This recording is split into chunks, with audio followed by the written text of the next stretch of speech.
Welcome to our training on enrollment periods, when and how we can help Medicare beneficiaries. The nice thing about this training and many of the trainings that we do is the fact that not only is this for you to better understand a topic, but we have a presentation here that you could do for a group of seniors at your church or at a community center, at your local YMCA or library. So it's twofold, right? As you look at this presentation and listen to what we're talking about, you can see slides that you can get and customize and use that to give a presentation yourself. Our objective for the course today is to just take a quick look at Medicare enrollment periods, including the initial enrollment period, the annual enrollment period, special enrollment periods, a couple of them here, and the open enrollment period. So through this course, you will learn some of the eligibility rules, some of the timing, and some real-world scenarios that help us to ensure compliant, accurate guidance for Medicare beneficiaries. We're going to start off with the initial enrollment period. This is one that we really like to work on as agents because this means we're getting people when they're new to Medicare. We take a look at our books of business. We see that people that we work with from their initial enrollment period are very loyal clients. They stay with us for a long time. And that's because we're entering into a relationship with them at this entry point. So super important enrollment period. It's called the initial enrollment period.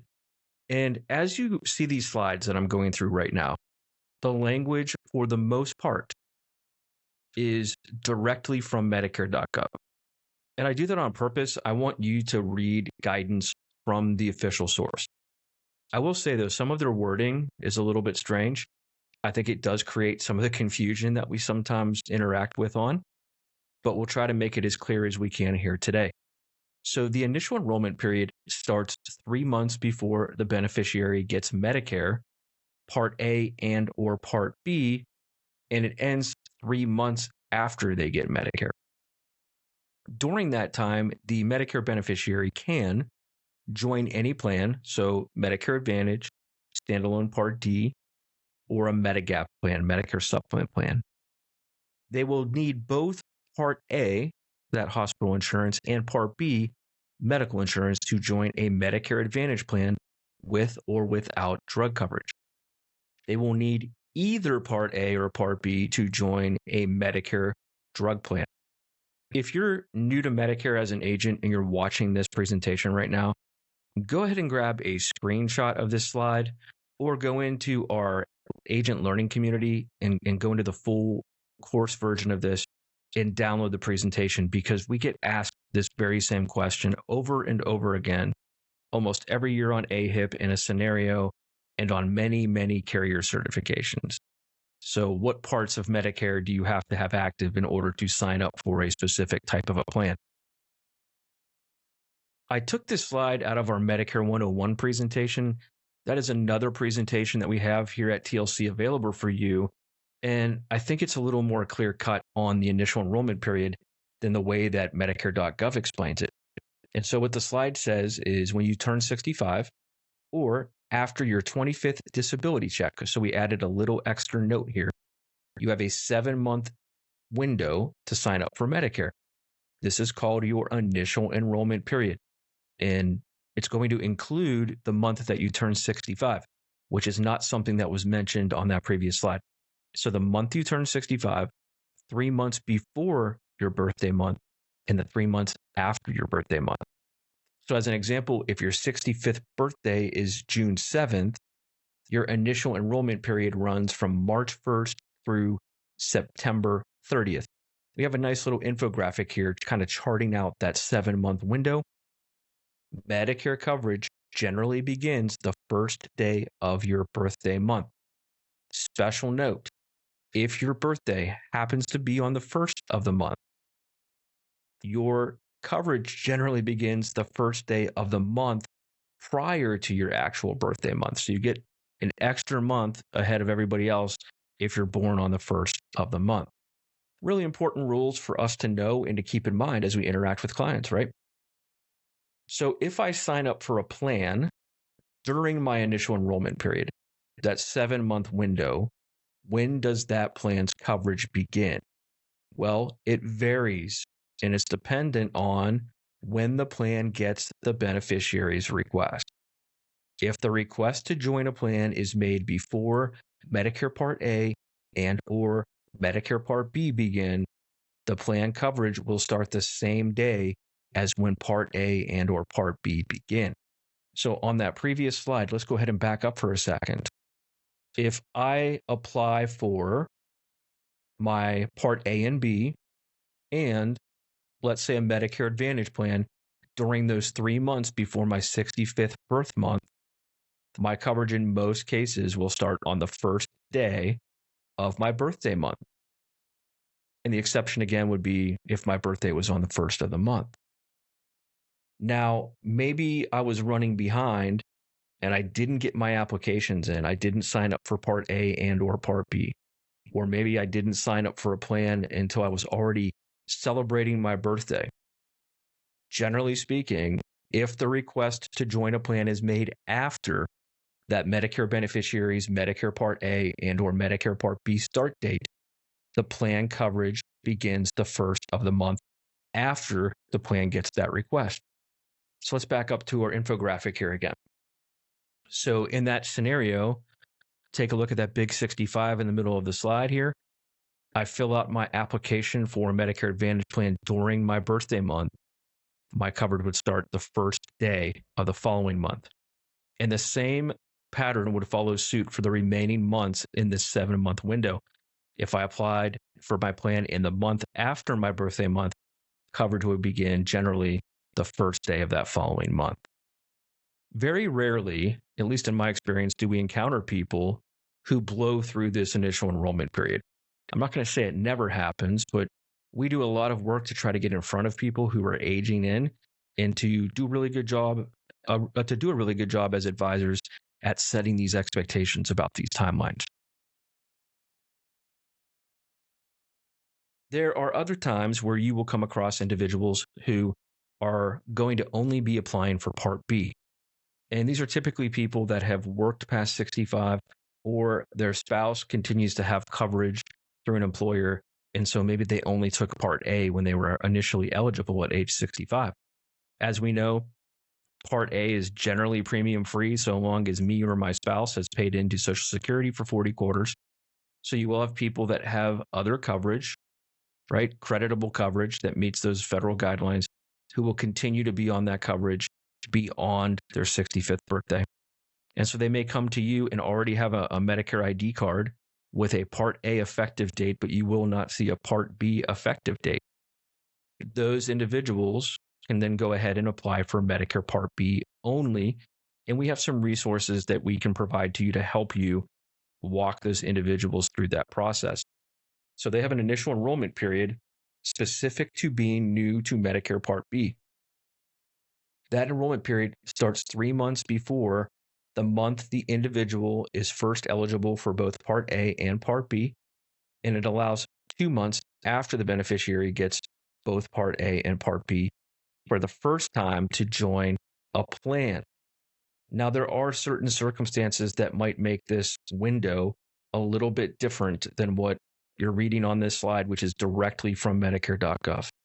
So we'll talk a little bit later about special enrollment periods in some places where you can find really accurate and scenario-based information on some of these special enrollment periods, like losing employer coverage, which is typically the case when we're helping someone apply for Part B only. So when someone is picking up Part B, again, now they have the opportunity to join any Medicare Advantage plan with or without drug coverage.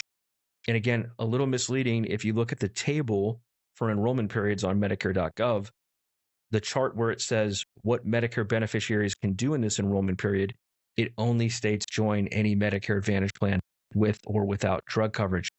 However, if you do a little bit of digging in Medicare.gov, you'll also find the statement that your Medigap open enrollment period will start once you sign up for Part B. So sometimes we do have to go a little bit deeper beyond one page on Medicare.gov.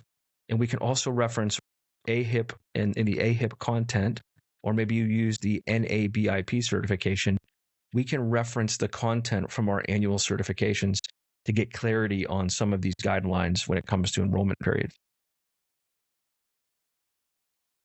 Let's segue into the enrollment period that is by far the most heavily marketed, the most television commercials, and really the busiest time of the year in our industry. And this is what's called the annual enrollment period. The annual enrollment period runs in the fall from October 15th through December 7th. Now, during this enrollment period, individuals can make changes typically to the plans that they currently have. It can be very busy as people are coming in to evaluate their options. And the real reason for this time of year is we all know that the carriers are allowed to make adjustments to their plans for the following plan year. And those plan changes go into effect each January. So the annual enrollment period gives us that window of time to help make sure our clients and potential clients are really informed about their plan options. So during this season, we cannot submit applications until October 15th, and the last day we can submit applications is December 7th. Our clients, those Medicare beneficiaries, if they have a Medicare Advantage plan, they can change to a different one. They can drop that plan if they so choose. So we can help them evaluate the benefits of their current plan against other plan options that may be available in their area, both Medicare Advantage plans, and if they meet eligibility criteria, they could also look at going to a Medicare supplement plan. We'll talk about that in a moment. They can also change their standalone drug plan option. So they can take a look with us. We can go into Smart Enroll, put their medications in, do that side-by-side comparison to see how their costs may look with a 12-month keyword estimate. When we show those clients in these meetings, their estimated pricing, we want to make clear that that's an estimate. While it's typically very accurate, if we say this is exactly what your medications are going to cost, we're running the risk. We're trusting software, we're trusting technology to help us give them that 12-month estimate. But they can easily do that. They can come to you, review their drug plan, and switch, drop, or join another Medicare drug plan if they so choose. Also, during the annual enrollment period, your client can change their coverage model entirely. So they can switch from original Medicare to a Medicare Advantage plan or go from a Medicare Advantage plan back to original Medicare. So there's a lot of options during this season. The caveat though, right? If I've been on Medicare A and B for 6 months, most Medicare supplement plan carriers are going to require that I go through additional underwriting beyond that point. And again, this depends on the state that you live in. We're going to touch on that in a little bit, but that can be one of the harder transitions to make. Once I've been on Medicare A and B for 6 months, for me to go from original Medicare for me to go from a Medicare Advantage plan to original Medicare with a Medicare supplement can be a little bit difficult because of the underwriting that Medicare supplement plans are allowed to do in many instances. So if I make a change during the annual enrollment period, when does that change go into effect? Generally, January 1st. And I'm saying generally because we're going to dive into that in a moment here. So January 1st for the MAPD, Medicare Advantage Prescription Drug Plan, and PDP, Prescription Drug Plan changes. If I make those applications through, hopefully you, right, using Smart Enroll or a carrier site during that enrollment period, October 15th through December 7th, those changes take place January 1st. If they do not already have a standalone drug plan and they're switching to a Medicare supplement plan during AEP, keep this in mind. Maybe they qualify. Maybe they're a very healthy 68-year-old. They want to leave Medicare Advantage plans and go back to original Medicare. When you do your Medicare supplement application, let's say October 25th, it's a little bit different with a Medicare supplement application. You could technically choose December 1st for that plan effective date on that application. Whereas when you're doing standalone drug plans for the most part, or MAPD plans, using an AEP enrollment period is automatically going to place that business and that start date into January.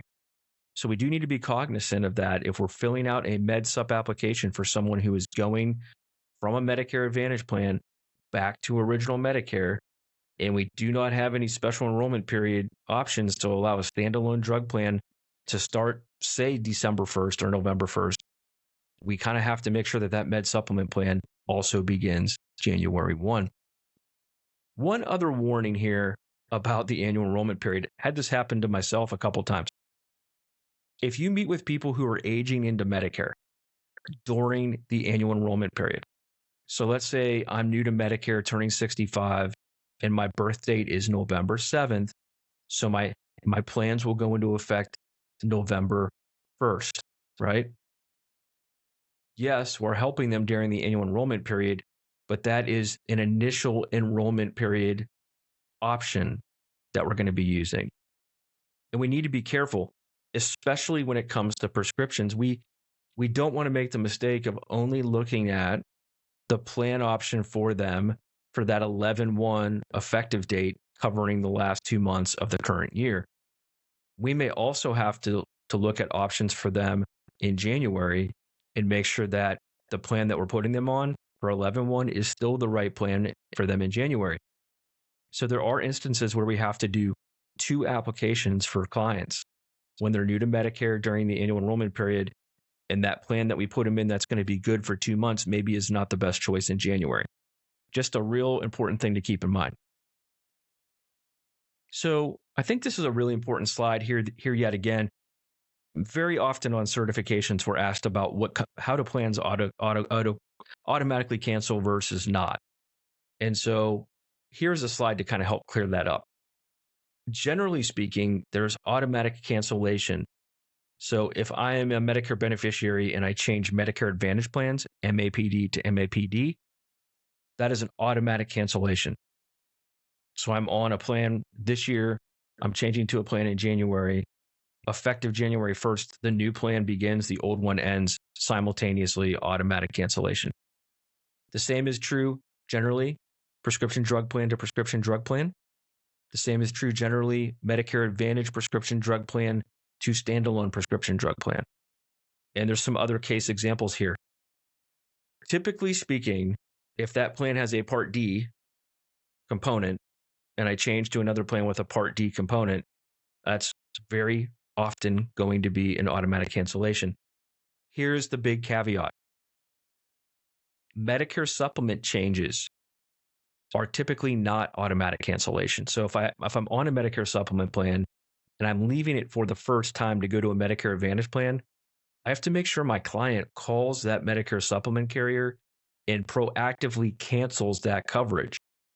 We run into people all the time who have both a Medicare Advantage plan active, and unbeknownst to them, until we sit down and figure it out, they simultaneously are paying for a Medicare supplement plan. We do not want that to happen with any of our clients, so we have to advise them on these cancellation rules. The same would be true if I go from a Medicare Advantage plan to a Medicare supplement plan. That is generally not going to be automatically canceled, right? So I might have to call that Medicare Advantage carrier and cancel it. The exception here, though, is, and hopefully this clears it up, if someone is going from a Medicare Advantage plan to a Medicare supplement plan, we as agents are going to do our best to also enroll them in a standalone prescription drug plan. And that piece would result in that existing Medicare Advantage plan being automatically canceled. So let's transition to January. And this is an enrollment period called the Medicare Advantage Open Enrollment Period. It runs from January 1st through March 31st, or within the first 3 months of an individual getting Medicare. During this time, a Medicare beneficiary can switch to another Medicare Advantage plan with or without drug coverage. They can drop their current Medicare Advantage plan and return back to original Medicare. During that transition back to original Medicare, the beneficiary will also be able to join a separate standalone Medicare prescription drug plan. So this is a unique enrollment period window, January 1 through March 31. And it's a time where we can help clients make plan adjustments from maybe they got bad advice during the annual enrollment period, or maybe their prescription coverage didn't turn out to be what it was told to them by a platform or by an agent that they met with. Maybe their estimate for their prescriptions was very wrong. Maybe the agent that they met with failed to do a really good network check and 3 doctors that they really care about are not in their network. The one thing we have to keep in mind, and I think it's on the next slide, I'm going to go ahead and advance. Yes, it is. So when they make these changes, January 1 through March 31, the new coverage begins the first of the month after the plan gets the beneficiary's request. Meaning I make the request in January, the plan application is submitted. As long as it's submitted in time, that new coverage will begin February 1st. And the same is true for both February and March. That coverage would begin the first of the following month. Here's this note I wanted to get to. Contributions towards the member's current maximum out of pocket for medical do not carry over to the new plan. And that's why I have noted here for Part A and B expenses. So if I have spent a lot of money on copays and coinsurance in January and February, and I'm already getting close to my plan's max out of pocket for medical, Part A and Part B expenses, it's probably not in my best interest to change plans during the Medicare Advantage open enrollment period, because that's going to reset and it could end up costing me significantly more. However, they do roll over those contributions for Part D expenses. So this year we have the ceiling established by the government for Part D. If I've already spent $1,000 towards that, that's going to roll over to my subsequent plan. Super important little note there. So I didn't put all of these in here because it would make it a very, very lengthy, like multiple hour long presentation. But let's just touch on a few special enrollment periods. Again, pulling the language directly from Medicare.gov. So one special enrollment period you may encounter is moving. And what happens is the beneficiary, your client, moved to a new address that is not in their plan's service area. When that happens, they get a chance to switch, and it begins when they move, and it continues for 2 months after they move. Now, if they tell their plan before they move, their chance to switch plans begins the month before, and then they still have those 2 months after to initiate that special enrollment plan change. You are going to encounter this. And by all means, please never tell your client that you're not licensed if they're changing states and just have them go talk to another agent.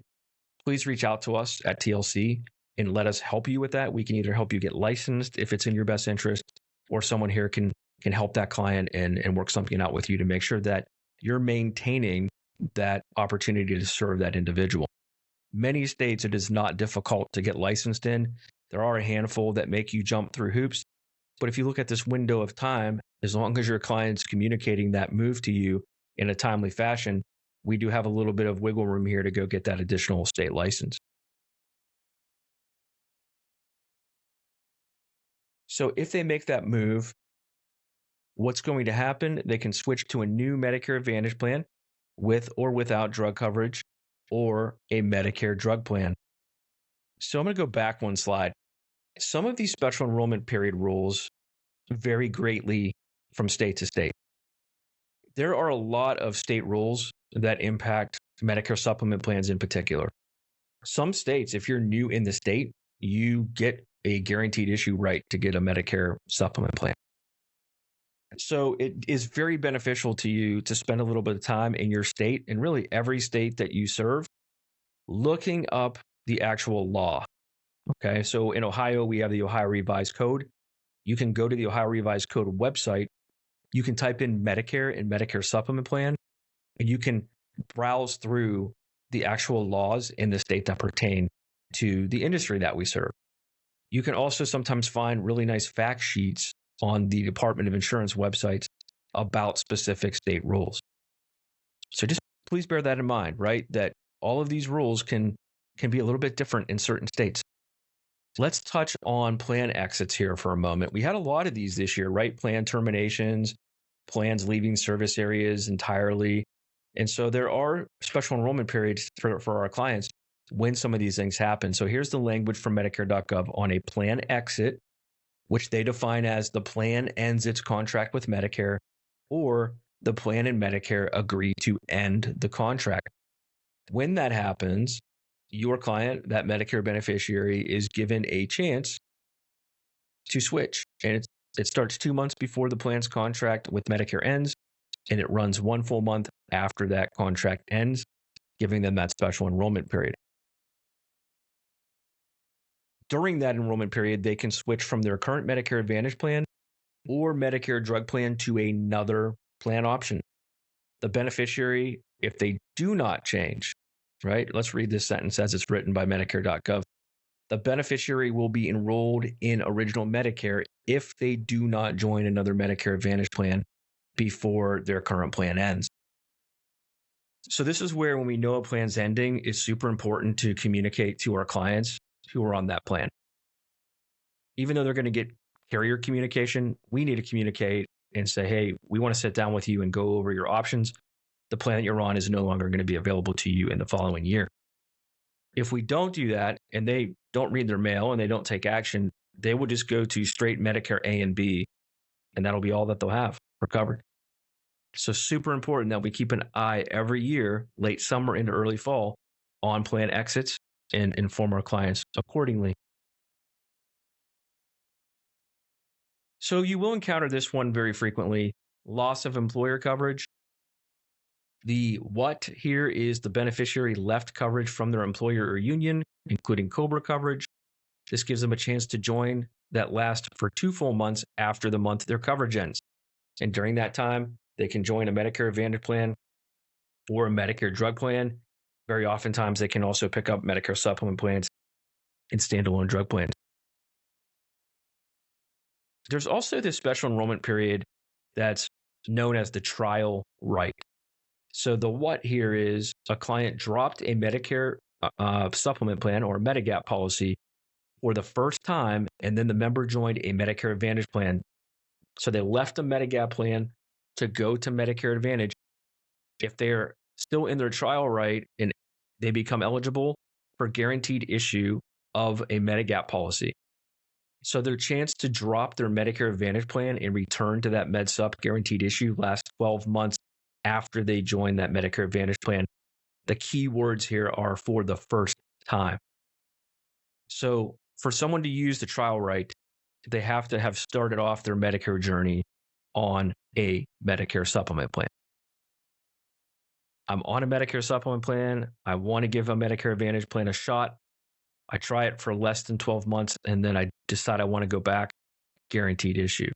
So they can drop the Medicare Advantage plan and enroll in original Medicare, and then they have a special right to buy that Medigap policy. There are many more. There was a season here where we had a lot of 5-star plans, and we actually moved people when there was some pretty contested hospital negotiations taking place with carriers. You will see people that lose or gain Medicaid eligibility, and those special enrollment periods centered around that. People in long-term care facilities have special enrollment period options. Losing extra help can necessitate a special enrollment period. There are many, and this is something that we all have to spend a lot of time diving into and keeping up to speed on. So in this presentation, we have a link here to a website. If you can't click on the link because you're maybe just watching the YouTube version of this, just go to Medicare.gov and enter in the words special enrollment periods in the find. It'll bring you to 3 or 4 really good, incredible resources to help you with that. I do want to end this by talking just for a moment, because again, this could be another hour-long presentation. There are states now that permit guaranteed issue moves in the months surrounding a member's birthday for Medigap plans. And the rules can vary significantly from state to state.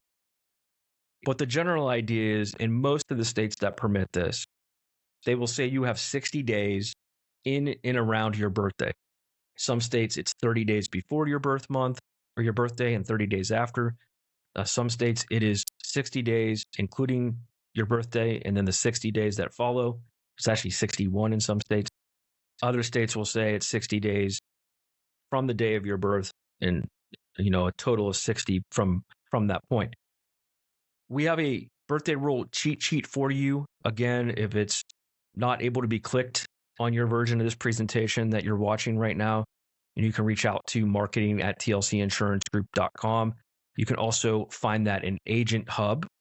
It should be there once we get this new website up and running, and hopefully you're watching this and you can go grab that birthday roll cheat sheet right in TLC Agent Hub under the sales resources. But dive into that birthday roll concept.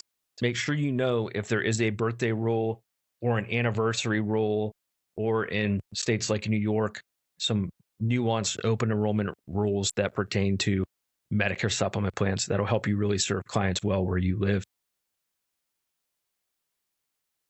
That is it for this presentation.